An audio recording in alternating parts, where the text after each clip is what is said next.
દોસ્તો, શું તમે ક્યારે વિચાર્યું કે ભગવાન ધારત તો આપણને યુવાન હંમેશા યુવાન રાખત, પરંતુ ભગવાને શા માટે આ ઘડપણ બનાવ્યું? શા માટે આ વૃદ્ધાવસ્થા બનાવી? બહુ સરસ મજાની વાત. તમે આખો વિડીયો, આખી વાત પહેલેથી સાંભળશો, તમને બહુ જ મજા આવશે. અને તમને વૃદ્ધાવસ્થા પર ક્યારેય એવું નહીં થાય કે વૃદ્ધાવસ્થા ભગવાને મને કેમ આપી. એક ભગવાનનો ભક્ત ભગવાનને ખૂબ ભક્તિ કરે, ખૂબ પૂજા અર્ચના, આસ્થા અને ભગવાનમાં અટૂટ વિશ્વાસ. એક વખત એને ભગવાન પ્રસન્ન થયા. એને ભગવાનને પૂછ્યું કે ભગવાન, તમે જો ધારત તો મને અને આ દુનિયાના દરેક લોકોને હંમેશા યુવાન રાખી શકે, પરંતુ શા માટે તમે આ ઘડપણ બનાવ્યું? શું એવું કારણ હતું? તમે તો શક્તિશાળી છો. આ ઘડપણ બનાવવાનું કારણ?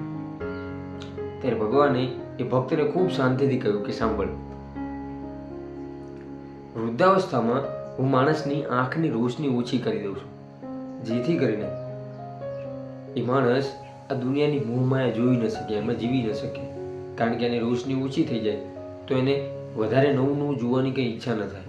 હું એના કાનની શ્રવણ શક્તિ, એને સાંભળવાની શક્તિ પણ ઓછી કરી દઉં છું, જેથી કરીને એ દુનિયામાં રહેલી નિંદા, ટીકા ક્યારે સાંભળી ન શકે, ક્યારે કરી ન શકે.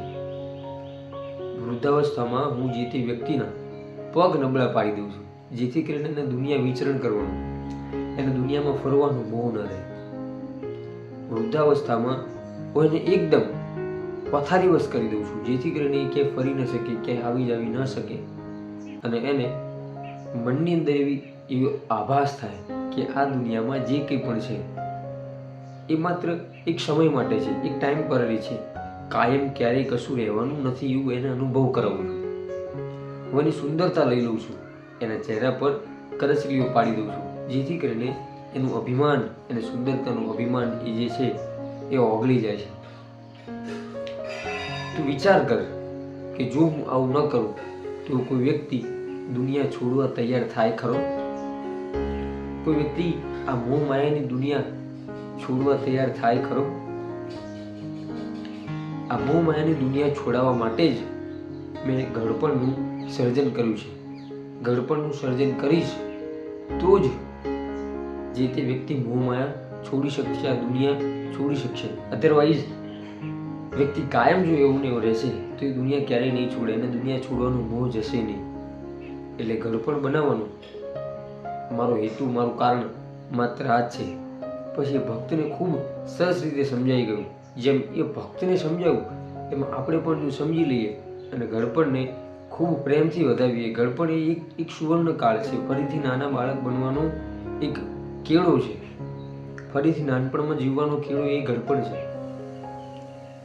એટલે આ વાત જો તમે સાચી રીતે દિલમાં ઉતારીએ છીએ તો હું નથી એવું માનતો કે તમને ક્યારે ઘડપણથી ક્યારે તકલીફ થશે, પરંતુ તમે ઘડપણને ખૂબ હસતા મોઢે વધાવી લેશો. આખી વાતમાં એક વસ્તુ ચોક્કસ છુપાયેલી છે કે ભગવાન જે કંઈ પણ કરે છે એની પાછળ કંઈક છુપાયેલું છે, એની પાછળ કંઈક રહસ્ય છે, એમાં કંઈક ને કંઈક માનવનું કલ્યાણ છે.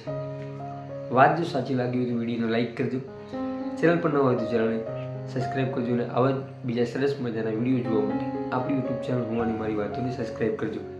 ફરીથી મળીશું નવા જ વિડીયો સાથે, નવા જ અંદાજમાં. ત્યાં સુધી જય માતાજી.